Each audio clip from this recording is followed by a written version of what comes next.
This podcast is supported by Progressive, a leader in RV insurance. RVs are for sharing adventures with family, friends, and even your pets. So if you bring your cats and dogs along for the ride, you'll want Progressive RV insurance. They protect your cats and dogs like family by offering up to $1,000 in optional coverage for vet bills in case of an RV accident, making it a great companion for the responsible pet owner who loves to travel. See Progressive's other benefits and more when you quote RV insurance at Progressive.com today. Progressive Casualty Insurance Company and Affiliates. Pet injuries and additional coverage and subject to policy terms.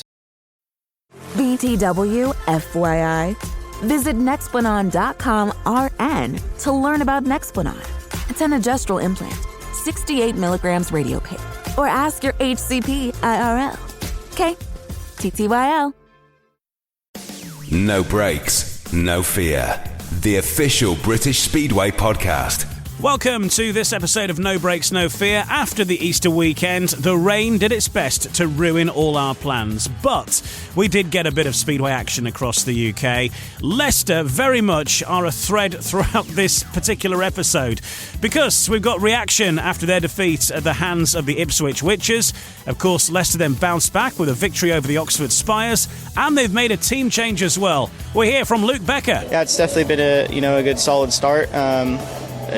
I'm trying to focus on consistency, and that's one thing I'm putting a lot of effort into. So yeah, it's been a good start. It's been a week for team changes, and we're joined by one of the riders involved in that. The new rising star for the Leicester Lions, Dan Gilkes, is with us. I think all in all it was a positive debut for me. Got some points on the board, and and I was racing and in the mix, which is always nice. And we go from the centre green at Berwick all the way to Redcar on foot. Greg Blair joins us. He's part of a group taking on a 107-mile walk for the Speedway Riders Benevolent Fund.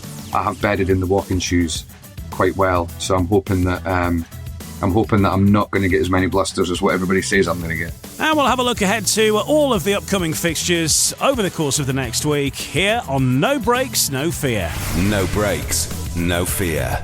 The official British Speedway podcast. Welcome along to No Brakes, No Fear. Unfortunately, we only have a fraction of the meetings to talk about that we thought we would have to talk about this week, with the weather striking at the wrong time for British Speedway. After 2 weeks of perfect weather across the UK, the Easter weekend was somewhat ravaged by rain-offs. In fact, 7 meetings across the UK fell victim to the weather over the Easter bank holiday weekend. One of them that survived, though, was Leicester's trip to Oxford. The weather did play its part in that one, and we'll hear a little bit more about this from a rider that was involved in Dan Gilkes, who of course has moved into the Leicester Rising Star ranks, and he'll be talking a little bit more about that with me in the next part of this podcast. But the Lions and the Spires did clash despite the weather, and it was the visitors coming away with a 49-41 victory. Sam Masters led the way with 4 wins out of 5 as he scored 13 points. The Lions sealing their success when Kyle Howarth won Heat 14 as the host used Eric Riss for a tactical substitute in the last roll of the dice. Max Frick backed up Sam Masters with 9+2. His combination with Luke Becker, who got 8+1, produced 2 5-1s, whilst Charles Wright, 10+1. Eric Riss with 10. Tom Brennan with 10 as well led the Oxford scoring. So success for the Leicester Lions, and in doing so, Leicester getting themselves back to winning ways after their clash against Ipswich last Thursday, as the Witches extended their 100% start to the Rowe Motor Oil Premiership campaign with a 49-41 win at Leicester. The Witches' 3rd victory on the road in the league so far in 2025, and their 4th overall, in addition to their KO Cup wins over Bellevue. The scores were level at the Hydro-Scanned Arena, Beaumont Park, with 5 races to go, as the Lions had pulled back from 6 points down. But 2 Ipswich 5-1s in heats 11 and 12 saw them regain control of the meeting. An all-round team effort from the Witches saw Emil Sayfutinov score 11 points and the top scorer, Jason Doyle, adding 9, and with all the riders picking up at least 5. Luke Becker won 3 races for the Lions to finish with 12, Sam Masters adding 10. Well, in a moment, we'll hear from the Ipswich team boss, Richie Hawkins, but first, the thoughts of top scorer for the Lions, Luke Becker. Personally, it was good. Losing 2 times on the trot definitely isn't what we're aiming for, and we need to turn that around. But overall, I'm feeling good. Starts have been great, which is something I've really been putting a lot of focus into. So, a lot of confidence going, and just how to keep the momentum going. You've managed to win a couple of races in the last couple of meetings. So at Kingsland on Monday, super fast in your first couple, and again tonight after that heat 1, 3 in the bounce, and pushed Emma all the way in heat 15. Yeah, it definitely wasn't a good start for us. I came in, I was absolutely covered in dirt, and thought maybe this might be a long night, but luckily we were able to brush ourselves off and turn things around. And like I said, it's a bummer to fall short as a team, but we'll be hungry for Monday. Some good points last weekend in Poland as well, Luke. The 2025 looks so it's a season that started off really well for yourself. Have you got any sort of targets you want to achieve in this season? Yeah, it's definitely been a good solid start. I'm trying to focus on consistency, and that's one thing I'm putting a lot of effort into. So yeah, it's been a good start. Of course, the ultimate goals is to take myself to the next level and give it a shot at qualifying for the World Championship. And there's still a lot of things I need to work on until I get to that level, but hopefully we can achieve that this year and take that next step in my career. Richie Hawkins, another power-packed away performance from the Witches. Yeah, that's brilliant performance. Best one since Bellevue, probably. Really happy everyone's contributing, winning races, and we're very solid at the moment. So all good. Obviously, as the season goes on, riders will move up and down, averages, etc. But you showed tonight when it got to 30 points each after heat 10, it wasn't necessarily Jason Emmel that did the damage, but Adam Ellis, Tom Brennan winning crucial races. Yeah, definitely. The reserves, their last two rides to go out in 12 and 14, and two superb rides from both of them. So to have two reserve scoring, it's not that often you've got two real strong reserves. You can go out there and beat heat leaders. So that's the most pleasing thing. Jason and Emma are riding themselves into the season, and that's even more pleasing for us that we know there's more to come. And from Adam, Tom's solid, but I think he's got improvement there, and so it's really real good that we can. I don't think we've peaked.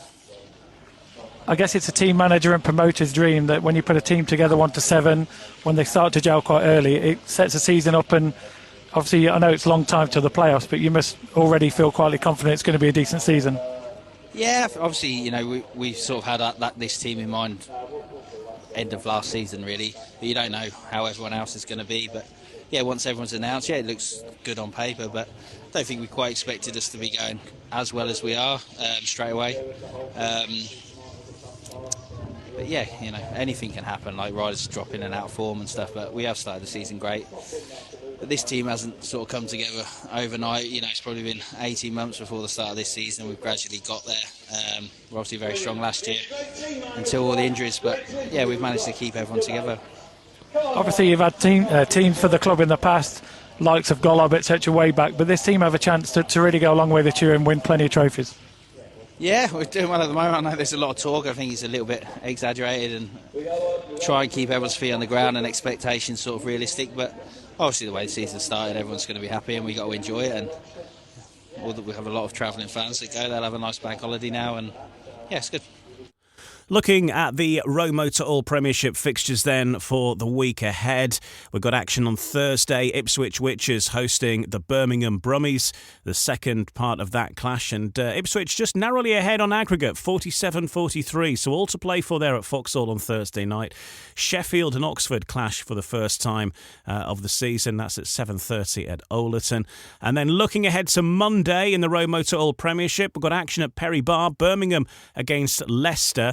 And big one at Kings Lynn, the Adrian Flux Arena, the venue for the first action on TNT Sport of 2025. Live on TV, 7:30 the start time for the racing. Kings Lynn versus Oxford is the fixture on Monday night. And that, as I say, is your first one on the telly. By the way, next week on the podcast, all being well, we'll have Abby Stevens from TNT's Speedway coverage with us on the podcast as well. So look forward to that. And then a quick look ahead to something else that's happening next week. We've got a British Under-21 qualifier taking place at Plymouth. And then next Thursday, we've got no action in the Row Motor All Premiership because it's the British semi-final, 1st of May at Leicester. So that will sort out the remaining spots for the British final, which will take place at the National Speedway Stadium. We've already got the seeds there. A lot of experienced riders, a lot of previous champions, British champions in that as well. Robert Lambert also guaranteed to be through, but who'll be joining them? That will be on Thursday, May the 1st at Leicester to sort that one out. Turning our attention then briefly to the Cab Direct Championship. We've had the first few fixtures in the Cab Direct Championship taking place, and obviously still very early days in all of that. And the focus at the moment is actually on the BSN series rather than the league itself. But Glasgow put some away points on the board in the BSN series with a 47-43 victory at Berwick on Saturday. The Tigers provided 6 of the 15 heat winners at Shieldfield Park, 3 of them coming from top scorer Carl Howarth. He's had a good week, Carl Howarth, hasn't he? But collected good points at reserve as well, including 8+2 from Max Perry. A really good ride from him, and we can hear from Max Perry now talking to Phil Lanning. I didn't have any thoughts of really scoring this many points, so I'm really happy. Okay, and obviously you got off to a really good start, but you were steady all night, really chipped away, but obviously Heat 4 was such a turning point because the Tigers were 4 down at that stage, you got them level, and that really seemed to spur the side on. That changed the course of the match. Oh yeah, it definitely is. It was such a good buzz getting the 5-1 with Carl, so I was over the moon with that. But yeah, it was close pretty much all night, so it was really good to get that 5-1 in Heat 4.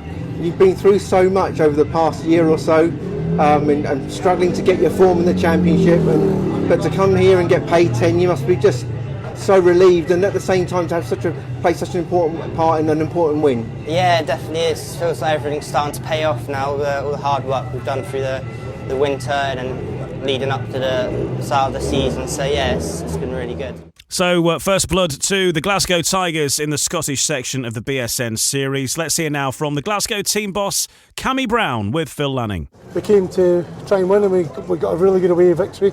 It's difficult to win away from home. Playing the old record, I've said it a million times before, but everybody dug in, and I thought we were really good, worth a win. Special mention to young Max, he was sensational tonight.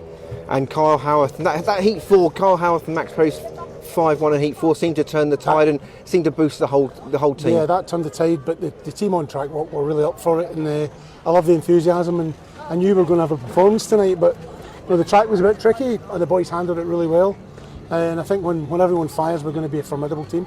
And it's the perfect way to come back from the defeat at home to Edinburgh, obviously. A curious start to the season with 2 away wins and 1 home defeat, but of course a Scottish Cup and a CLRC trophy in the cabinet already. Not belittling, and it was a challenge match against Edinburgh. That was the real McCoy tonight, and I was really proud of the boys, and I thought they dug in, and I'm happy for the fans. We had a big travelling support. They cheered us on, and I'm pleased for them. Well, meanwhile, in the southern section, Oxford moved back into contention in the BSN series with a win away at Plymouth on Saturday, despite being 7 points down at the halfway stage. Cheaters saw Dan Gilkes and Jordan Jenkins both disqualified from Heat 3 as they conceded a 5-0, but they took the lead in Heat 11 with a 5-1 from captain Sam Masters and the impressive Jonas Knudsen, who's got off to a great start with the Cheaters. Masters then combined with Cameron Heaps in Heat 13 and officially sealed the deal, completing his 15-point full score in the last race. Knudsen having 7+2 after a first ride fall, and newcomer Mitch McDermott also scored well, 6+2 for him as the visitors recovered from that dropping the home point to Poole in the southern section last Wednesday. Well, looking ahead to the upcoming action in the Cab Direct Championship level of Speedway, the BSN series continues, and on Wednesday nights we have action at Wimborne Road. In fact, it'll be Poole's first home fixture, and that is against Plymouth, 7:30 as they kick off the BSN series in Dorset there for them. Poole, of course, getting the better of the Oxford Cheaters in a superheat last week, but all square, of course, that will remain on aggregate. And then more BSN series action on Friday in Scotland as the Edinburgh Monarchs host the Glasgow Tigers. And of course, Edinburgh have got the better of Glasgow, you could say, over the first portion of their meetings when it was more of a pre-season friendly, but now it's in the BSN series and it's Redcar versus Scunthorpe. That one 46-44 at the halfway stage after the two sides met on Good Friday, and that gets underway at 7:30. More action in the BSN series on Saturday. We've got action in that Scottish group between Berwick Bandits and the Edinburgh Monarchs. And down on the south coast, it's Plymouth versus Poole. So a couple of big local derbies going on there. And we'll hear actually from Dan Gilkes and also Greg Blair later. Greg, centre green announcer at Berwick. So we'll get a bit of an insight into a couple of those fixtures a little bit later on. OK, next part of No Breaks, No Fear, we will speak to Dan Gilkes, who, whilst we've mentioned there he's been riding for the Oxford Cheetahs, has now stepped up to the Row Motor All Premiership as a rising star for the Leicester Lions. So Dan Gilkes back at Premiership level, and he's with me next on No Breaks, No Fear. No Breaks, No Fear. The official British Speedway podcast. Welcome back. Let's turn our attention to the Leicester Lions, who have made a team change, and it was made ahead of the Easter Monday fixtures. And Dan Gilkes moves into the rising star position in place of Sam Hagan. Now, Dan Gilkes, of course, previously was riding with the Sheffield Tigers. Got a plenty of experience behind him at Oleton, having been part of Sheffield's title-winning side in 2023. Although he was sidelined by injury prior to the playoffs, he did help the Tigers win the Knockout Cup last year, and he started the season without a top-flight place. And I started by asking Dan, considering his experience, one of the senior rising stars, I guess you'd say, if he was surprised to find himself out the reckoning when the teams were announced. Obviously, I don't really want to go into too much detail about it, but I expected to be on the the rise, or as a rising star for a team, and we woke up and I wasn't on the list of them riders. So it was a big disappointment. But at that time I just had to just focus on getting myself ready during the winter, getting myself physically and mentally and mechanically prepared as best as I can for my job at Oxford. And I knew if I did my job for Oxford, then an opportunity would arise during the season. I would say it kind of took me by surprise how quick the phone call or the opportunity did arise. I wasn't anticipating that in the pre-season, how quick it would happen. But for me, I just have to take it and make the most out of it. It's extra meetings. It's what I need. It's what I've felt as though I've lacked a little bit of, is just that race sharpness. There's only so much practice and riding by yourself you can do, and when you're racing, it's a lot different. So like I said, I'm really thankful for the opportunity, and obviously we've only had one meeting, but I'm really looking forward to the meetings coming up, and hoping I can push on and do my best for the Leicester Lions. Obviously, it's a tough time for Sam Hagan. I'm sure Sam will be back, but Speedway's a bit of a merry-go-round, as we know. There is a flip side to this. You found yourself out of the picture. Now you found yourself back in. You are a rising star again. Do you come into it now with a different set of eyes, having been on the sidelines, albeit for a couple of weeks, but obviously you're keen to make a good fist of this now, and you come in with everything that you've learned over the previous years and looking now to kick on? Yeah, definitely. Sheffield was my first 2 years I spent in Sheffield, and I really enjoyed my time there. I felt as though the track really pushed me as a rider. It's a difficult track and a tricky track. And being a home rider there, I felt as though really pushed my riding technique and challenged me as a rider, which was what I was missing. And I felt as though if I compare myself to how I started in 2023 to how I'm, riding currently, then I feel as though I've progressed a lot from racing at Sheffield every week. I did really enjoy it. It was a good track, and I felt as though I made the most out of it, while I was there. And racing at Premiership, it is a tough level. You're racing against World Championship riders that are riding the extra league, riding at the highest level in the sport. So when you're in these situations as a young rider, you've got to take them while you can get it, and learn from these riders when you're racing against them. So it is a major bonus that we get to have. because I think without the Rising Star position, then maybe we wouldn't be, racing in the Premiership quite yet. But no, I think as a position goes, it's great to have that learning, especially against the level of caliber that we get to race against. Are you surprised that the call came when it did? It's fairly early in the season. There haven't been many meetings really so far, but we are seeing changes. I think you were the first, and there's been another change as well with Daniel Hume at your former club, Sheffield, making way with no fault of his own, really, and domino effect of other changes needed because Ty Woofenden, of course, we know what happened to him and he's out. So Sheffield had to make changes, and then again a change not at Rising Star but another reserve there in Daniel Hume now through no fault of his own finds himself out of the side, and Speedway can be a brutal sport at times, can't it? Yeah, obviously. As a Rising Star, you are the weakest rider in that team. Your job is to progress on and try and progress your rider. You're probably the least experienced member of the team. I don't think we have that much, there's not as much pressure on us to perform because at the end of the day, we are the least experienced, member of that team. But I think as, for me, I want to progress on. I don't want to, just be a Rising Star year in, year out. I want to be, progressing up into the number 6 berth and so on forward. I think if you just want to stay as a Rising Star, then you probably, you haven't got the right ambition in the sport. So, of course, we all want to push on. I think the Rising Star is a great scheme to enable us to push on. I felt as though my first year in the Rising Star, I went quite well. I managed to put some, I think maybe half a point or something on my average. And last season, I kind of stagnated a little bit, which, I wasn't too happy about that. So,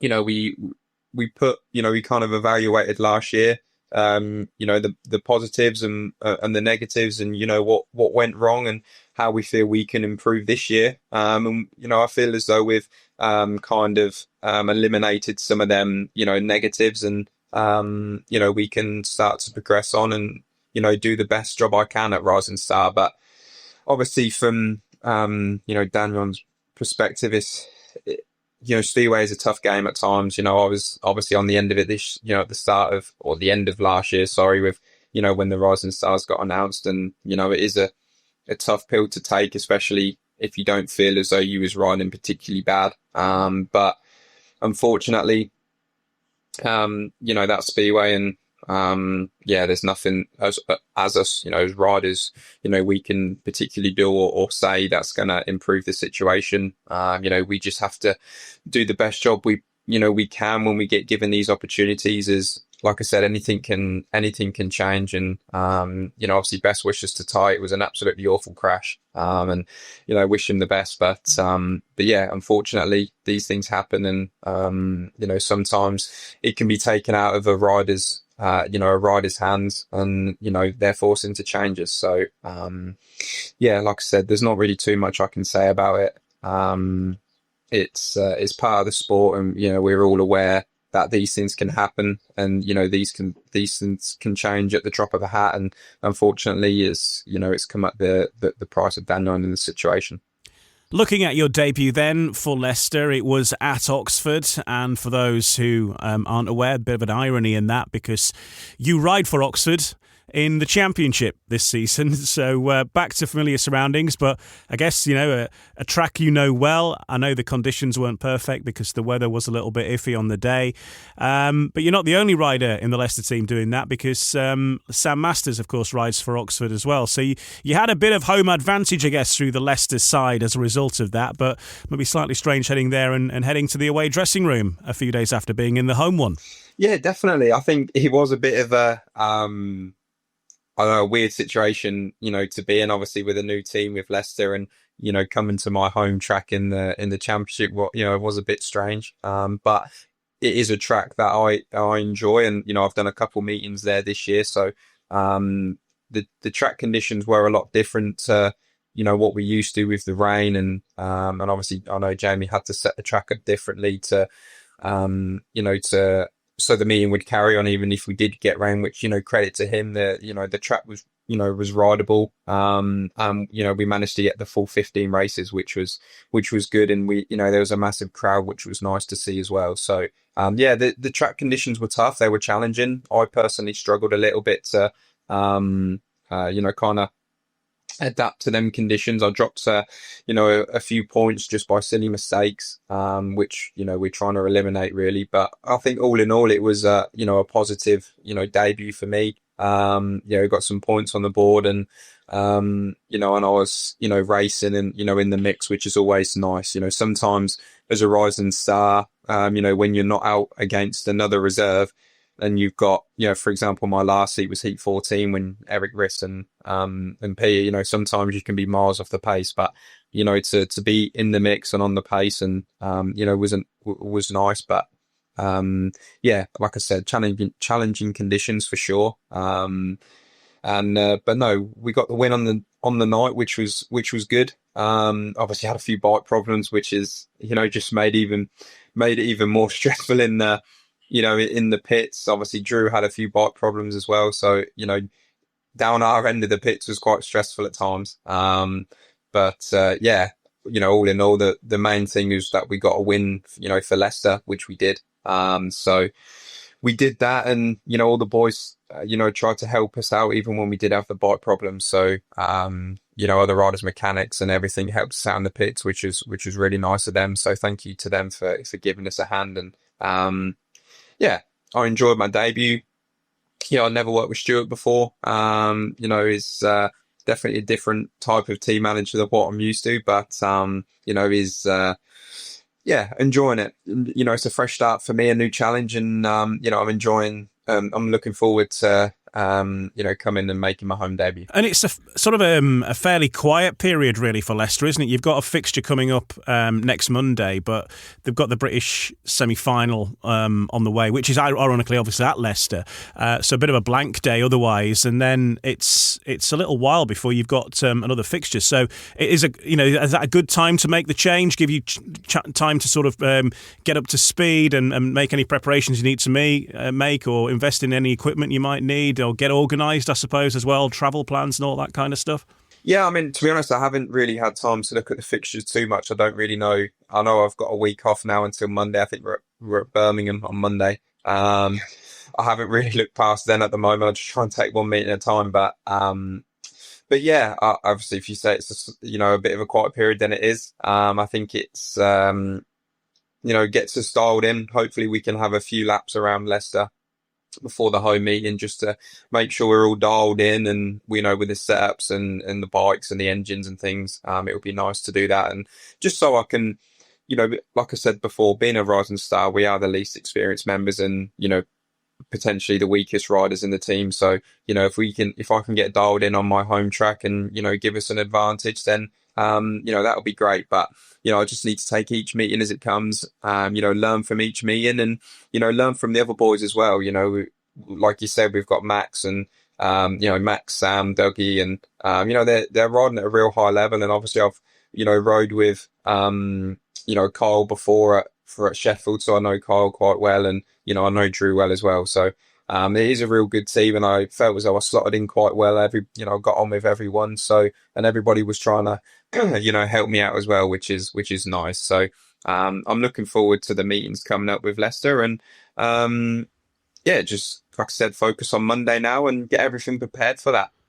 And what is your relationship with the Leicester track like? Because some riders like going to clubs because it gives an opportunity to finally nail a track that maybe they've found life hard at before. But have you always enjoyed your time around Leicester? What's your previous experience been? Leicester's always been a track I've enjoyed ever since, it first got, built, I think back in 2012 or something like that. I've always enjoyed going there when I was on a 125, 250, and I've always enjoyed racing there, in the National League. And I think I think I raced in the championship as well. So I've had some, relatively good, good meetings. For Leicester, I've won a couple of races in the Premiership, which is nice. But like I said, it is a new challenge. We've done a couple of practices there at the start of the season, but the track's obviously going to be a lot different for when we race, and but hopefully I can get a few laps in before we start racing, so we can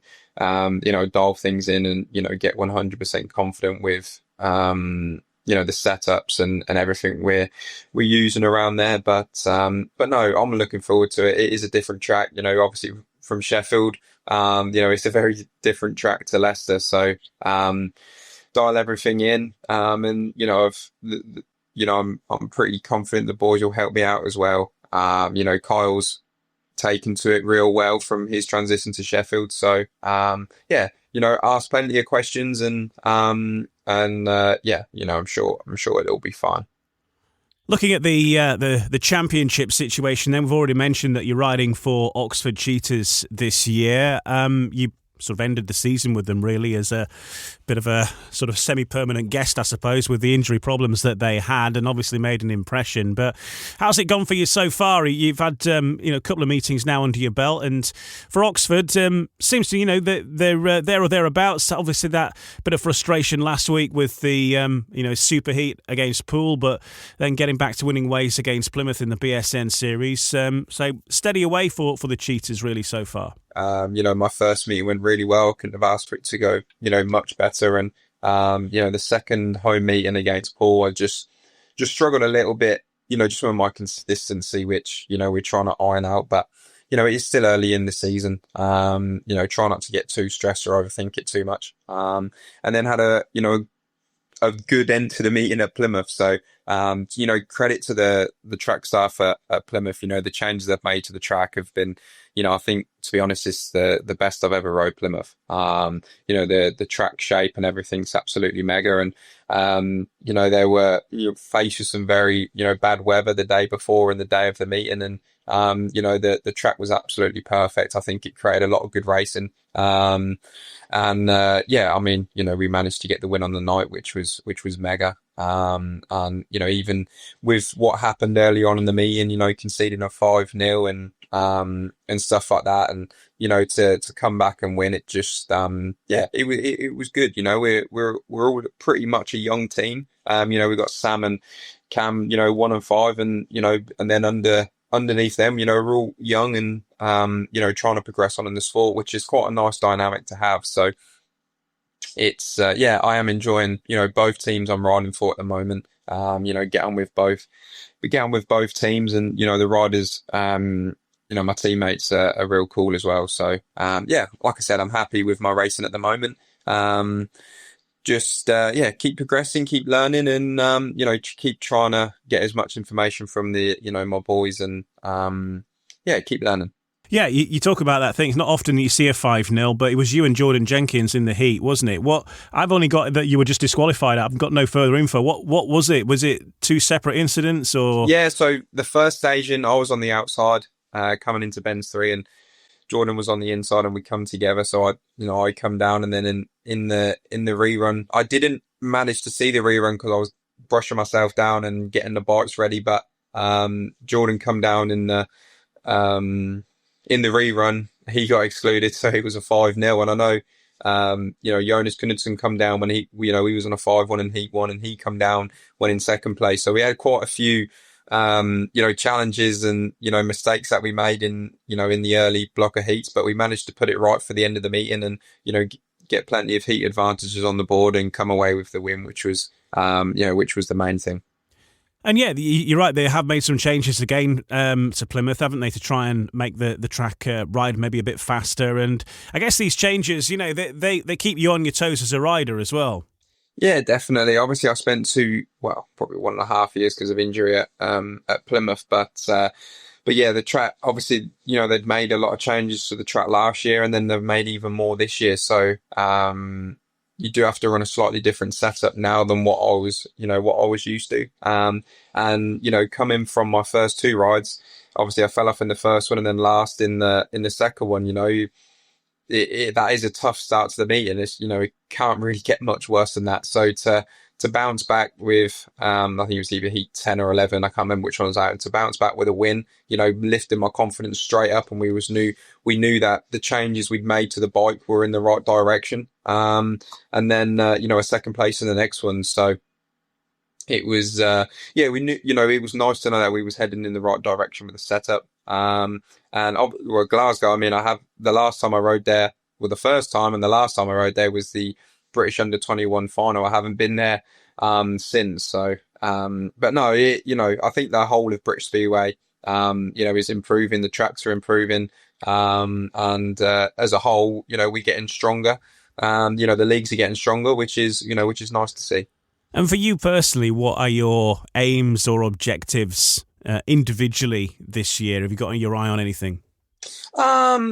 Individual wise, I just need to improve. I don't want to, stay, kind of stagnate and stay at the same level I'm on. I want to improve. One of the goals was obviously to get back in the Premiership. Obviously I've managed to do that so early on, which is nice. And, just got to take advantage of the meetings I've got coming up now and the opportunities I have, and just keep on progressing because, that's the main thing in Speedway. We need to, especially at my age, we need to start, progressing and, just, ironing out a few little mistakes and we'll be sweet.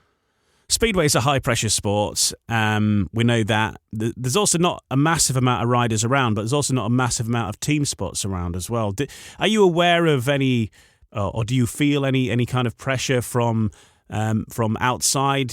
For obviously there's plenty of riders around that are wanting your rides at the moment. So is that a factor? Does that factor play into your performances anyway? Yeah, I mean, to be honest, I never look too much at what other people do. I just try and focus on myself. Like if I'm progressing and I'm pushing on the way that I want to be, then, that's the main thing. I can't control what anybody else is doing and, the opportunities that they get given. So, I just need to make the most out of my own situation, and, progress at the rate that, that I need to. So as long as I do that, then, we'll be fine. And, just doing my jobs for the team and, and then, I can't control, what anybody else does. So, just focus on what I can control, which is my own performance and go from there. I suppose, too, on the flip side, it's testament to the fact that the youth system in British Speedway is working, the fact that we've got more riders coming on the conveyor belt behind you, but also, as you've mentioned there, that you've moved through those ranks yourself, 125s, 250s, 500s and so on, and now, racing at the top level of British Speedway. Yeah, I think so. I think since, obviously, I know when I was watching Speedway when I was younger, they did the Elite League draft system. And then that obviously stopped for a few years. And then I think it was 2022 maybe when they did the Rising Star scheme. So I think, for us, for us young lads at the moment, I think it's a great opportunity to, to get that, to get the experience at Premiership level that we might not have had at our age, without that position. And, we just need to make the most of it, while it's available and while we have it. So, I think, it is a good system and, may long it continue. Well, thanks for joining us, Dan. Well done on bagging that spot, achieving one of your aims for the season. Fairly early doors, but hope that it's a good season for Leicester and for Oxford and for you personally as well. Cheers. Thank you very much, mate. Dan Gilkes of the Leicester Lions, their new rising star, and also of the Oxford Cheetahs as well. This is No Breaks, No Fear, the official British Speedway podcast. And coming next, we hear from one ex-rider who is looking to raise some money for the Speedway Riders Benevolent Fund. Greg Blair is walking from Berwick to Redcar, and we'll hear from him next. No Breaks, No Fear, the official British Speedway podcast. And now for something for charity. Former Berwick rider Greg Blair is one of a group undertaking a 107-mile charity walk in aid of the Speedway Riders Benevolent Fund. He's joining colleagues from the Talk Speedway podcast as they make the journey from Shieldfield Park to Redcar's Echo Arena, starting this Sunday, April 27th, following the Bandits' clash with Edinburgh, and they're set to arrive on Teesside on Friday, May 2nd, ahead of the meeting between the Redcar Bears and the Workington Comets. Current Berwick star Drew Kemp is one of the guests who's set to be joining Greg Blair alongside Scott Frame, Graham Munsey and Laura Pollard on the walk. And Greg joins me now. Greg, the clock is ticking at the time of us recording this, and is it getting all real? Are the nerves kicking in about your mission ahead? Yeah, this week's going far too fast, Ian. It's just getting, everything sort of coming up. We've been making phone calls about, people who are going to be taking the luggage from this place to that place, getting that all sorted out. Big thank you there to Sarah Bullman for offering to help us out with that. So, yeah, it's all getting very real, and I would say I'm getting quite nervous, to be honest. So you're doing this walk, but it's bookended either side by some speedway. So you got Berwick on Saturday this coming week, and then you're starting the walk on the Sunday, and then the aim is to get to Redcar by Friday for a bit more speedway to round things off. Yeah, that's exactly it. Friday being the easiest day of them all. They're all going to be quite. It's always going to be difficult, but Friday looked quite good.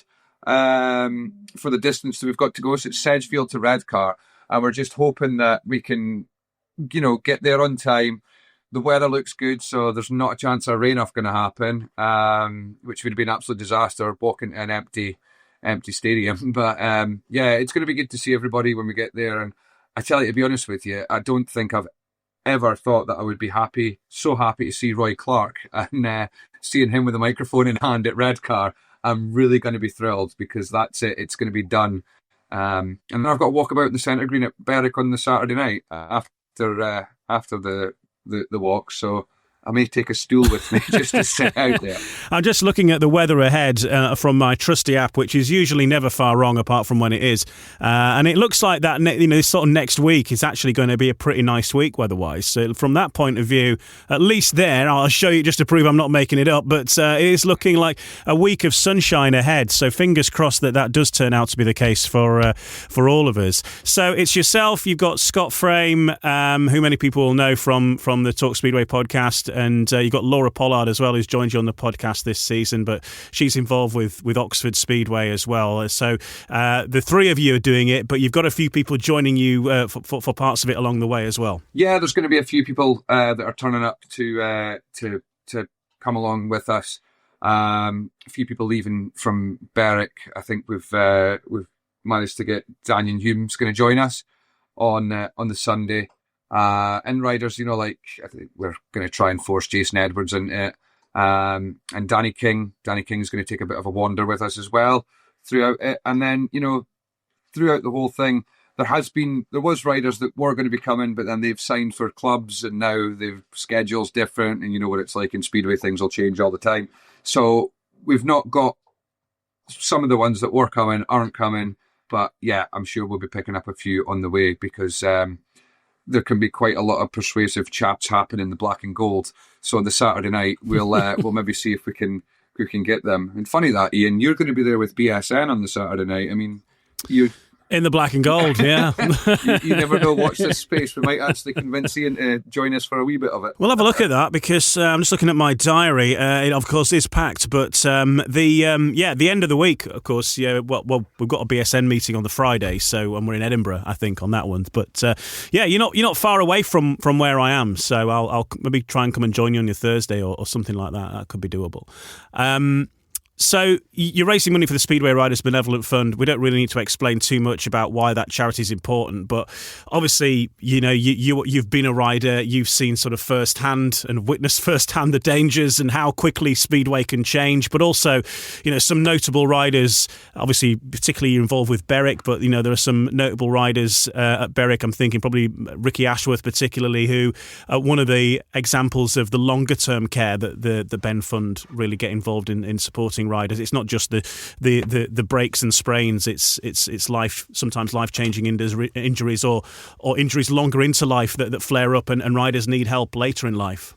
That's exactly it. It's not just a case of it's not just a charity that'll help you out at the time, with loss of earnings and stuff. That's always a bonus.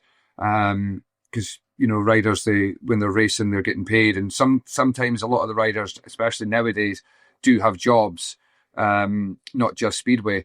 So when they get injured at Speedway, they've still got their bills to pay. They're off sick from their work, etc. And a lot of them being self-employed, it can be quite difficult financially, especially with families and whatever else. But when you look at the long-term injuries like Ricky Ashworth, I mean, what the Speed Riders Benevolent Fund do for Ricky is phenomenal.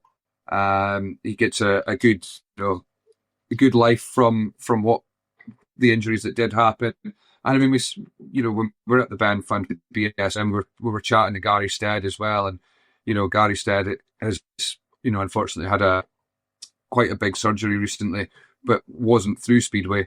And he's still, fighting back and showing what Speedway are really made of. I've experienced myself on the sidelines before with quite bad injuries, and the Benevolent Fund. Well, we actually interviewed Paul Ackroyd about it, and he was saying back in the day it used to be a case of writing a check, and I was like, God, I am old, because I received a check, whereas now it's just transferred straight through. But yeah, it's just little things like they can get families hotels to go and stay at when they're in hospitals and all that kind of thing. So it really is brilliant. So to put some money towards it is ideal. And if we're going to do it crazy and walk that distance, then yeah. But maybe the next time an idea comes up like this, I'll think of an easier way to do it, like getting a bathtub of beans or something. Old school charity fundraising, bring that back. And you've had to do some walks, sort of shorter walks, but obviously you're active anyway, because you're out a lot of the time. I know you were saying to me last week, but it is a long old way. So how have you and the rest of the group been preparing for this? So Scott and Laura have been really good. They've been showing what they've been doing on the Strava and on their apps or whatever. They've really been giving it a good go and getting plenty of practice in. Me, I've not really done that much training for it, which is going to be quite entertaining. So during the walk, we are going to do a few live streams, whether it be Instagram, Facebook, TikTok, or whatever it's going to be. But I think we're going to find out a lot about each other on this walk, and maybe the people watching at home will find out a lot about me, about what can happen when I'm sore and lack of sleep and everything else like that. Not as cheery as normal, but them guys have been preparing for it big time.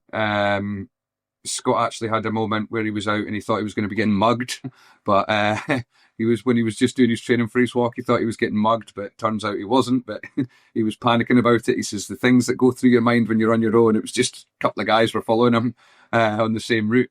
And Laura's been, she lives in Oxford, so a lovely part of the world that she can walk around and enjoy. And if you can hear the thumping in the background, I've got my 2 spaniels that take quite a lot of walking. So I've got that. I've got the dogs that keep me busy, which is good. And I have bedded in the walking shoes quite well. So I'm hoping that I'm not going to get as many blisters as what everybody says I'm going to get. Are you taking the dogs with you on the walk, or are they staying at home? I'm going to take...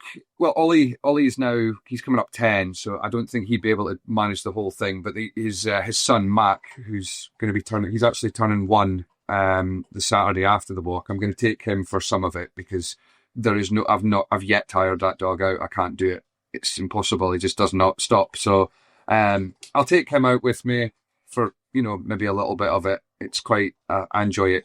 I enjoy taking the boys out with me, but Ollie will maybe, he'll just be watching from a car. I don't think he's going to do the full walk with us. Good stuff. So if people want to support you on this then and donate money to you, but obviously it goes to the Ben Fund, how do they find the details and where do they go? So it's on the Just Giving page, and if you just put in, Walk Speedway there, you'll be able to come across that, or we can check out the Talk Speedway Facebook page, Talk Speedway Instagram page, all over the socials. It gets shared quite a lot, every time we've had an update or anything like that, we post on there. And yeah, throughout the walk, really hoping that people can, get some funds going. It would be nice to see it going up by a couple of hundred per day. Might be a big ask that, but it would be nice to see that as we're walking and as we're going. As as I said, we'll be doing some of it. We'll go live. So yeah, it'd be really nice for people to do donations while we're doing it. It'll definitely cheer us up because I'm not going to lie, it's not going to be fun at some times. I think the first day when we're all really excited, but I think come Thursday it'll be like, yeah, looking forward to this being over. Yeah, it'd be a great achievement when you've done it, though, and you look back on it. It will be a great thing to do. Before that, though, you're on the centre green at Berwick. You're the new Dick Barry, can we say, at Berwick now, and of course you had the first bit of action there last weekend. Of course, a very close fixture. And what's your thoughts then on that first meeting for Berwick? And obviously up against Glasgow is never going to be an easy situation, but I think Berwick in the end gave a decent account of themselves, didn't they? Yeah, all ifs, buts and maybes, but looking at it, Peter Kilderman had a back spasm in the middle of the corner at one point, which is something you don't want to happen at all. So he lost all the power in his arms. He also had a chain go from the start line. So did Drew Kemp. I spoke to Drew Kemp about that and said, it's a bit unfortunate that because you were on a maximum at the time. He says, well, you can take it as a good thing because you don't want to give the fans a maximum at the first meeting of the season. They're going to expect it every week after that. But, Drew was absolutely phenomenal. I think that it was great to see Craig Cook back to his best, going out in Heat 15 and beating like Kyle Howarth and Chris Harris. A lot of talks went on about Craig Cook throughout the winter, and to come back and do that was really impressive. I do think that Berwick look like they have got quite a good team. There's a few things, as Stuart Dixon says, needs to improve. But, your first meeting of the season, it was good to push Glasgow as close as we did. And I do think that Berwick were unfortunate with the engine failures because we dropped a few points there and little slide-offs here and there as well in point scoring position. But, that's a teething problems, and maybe it does show, Glasgow and Edinburgh getting them challenge matches. I know, of course, Redcar doing the same thing. These little challenge matches seem to go a long way. And Berwick maybe just missing out by not having one, but maybe it's food for thought for the future. So, but all in all, it's quite good, and fingers crossed things do go well for Berwick this year. And next up, of course, it's more Scottish derby action with the Edinburgh Monarchs being the visitors at Shieldfield Park on Saturday night. And a bit of a change for Edinburgh as well, because Paco has been called up by his country. Victor Palavara and Donatan Gran are called up by Sweden for the European pairs. So they bring in Jason Edwards, Jai Etheridge and Luke Harrison. That's the thing. Looking at it that way, they've brought in some guests for the meeting because I think they're about to Slovenia or something on Saturday. 3 of the riders, but that does change things a little bit because the guests that they've got in do know the track fairly well. So yeah, they're all going to be tough meetings. And I did think to start with when I heard that they were having to use guests, I thought, that might be a little bit easier going for the Bandits. But then actually looking at it, maybe it won't be. So yeah. Who knows? Speedway, it's a funny old game, but I'm excited for it. And I'm getting I've done my first solo night on the centre green, and then I'm getting taken off it to go in the booth on Saturday night. So yeah, the reins are going to be handed over to someone else. Oh, of course, yeah, because it's on BSN, Berwick versus Edinburgh on Saturday night. So yeah, double action on that one. Then it's your walk, and then of course you're going to be making your way down to Redcar. Well, thanks for joining us, Greg. We'll wish you all the best with it because big mission there, but hopefully you raise lots of money. You've already raised over 2,000, between 2,000 and 3,000, isn't it, at the moment? Yeah, just creeping up to £3,000. So hopefully by the time this goes out, people can get on the phone and check out where to donate. And of course, if you are going to Berwick at the weekend, there'll be some buckets going around, so bring some change and throw that in. Even some notes, that'd be nice to see. So thanks very much for having me on the podcast, Ian, and I'll see you on Saturday. I will see you there. All the best. Thanks a lot for joining us, Greg Blair, and good luck to all the guys from the Walk Speedway Walk for the Speedway Riders Benevolent Fund, all the people from the Talk Speedway podcast, which you can also get on all good podcast apps. Looking at the fixtures then for the week ahead, then the BSN series gets underway at Poole for the Pirates. Poole versus Plymouth. Of course, Poole have already got a victory on the board over Oxford, but their first home fixture of 2025. Thursday, Row Motor All Premiership, Ipswich versus Birmingham and Sheffield versus Oxford. Friday, BSN series, Edinburgh versus Glasgow and Redcar versus Scunthorpe. Saturday in the BSN series, as we've just been talking about, Berwick versus Edinburgh and Plymouth versus Poole. We've got action in the National Development League, the WSRA National Development League, with Oxford versus Middlesbrough. Monday, Row Motor All Premiership action, Birmingham versus Leicester and Kings Lynn versus Oxford. That starts at 7:30 and that one will be live on TNT Sports, your first TV coverage on TNT of 2025. Next week on this podcast, all being well, we'll have Abby Stevens from TNT Sport on the podcast, looking ahead to what's coming up with British Speedway. Of course, the Grand Prix Series is just around the corner as well, so it's a busy time for TV watchers everywhere, and we'll look forward to bringing you that next week. Thanks again for joining us on No Brakes, No Fear. Have a great week in Speedway, and we'll catch you same time next week. See you there. No Brakes, No Fear, the official British Speedway podcast.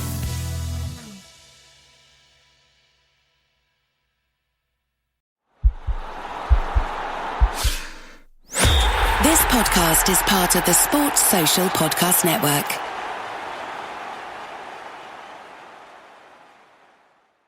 Hi, I'm Kristen Bell. Carvana makes car buying easy. Isn't that right, hun? Dax? Dax? Sorry, did you know about this 7-day money-back guarantee? A week to evaluate seat comfiness, you say? A week of terrain tests? Yeah, I can test the brake pad resistance at variable speeds. Make sure all the kids' stuff fits nicely. Make sure our stuff fits nicely. Oh, Right. Still need to buy the car. Getting ahead of ourselves here. Buy your car with Carvana today.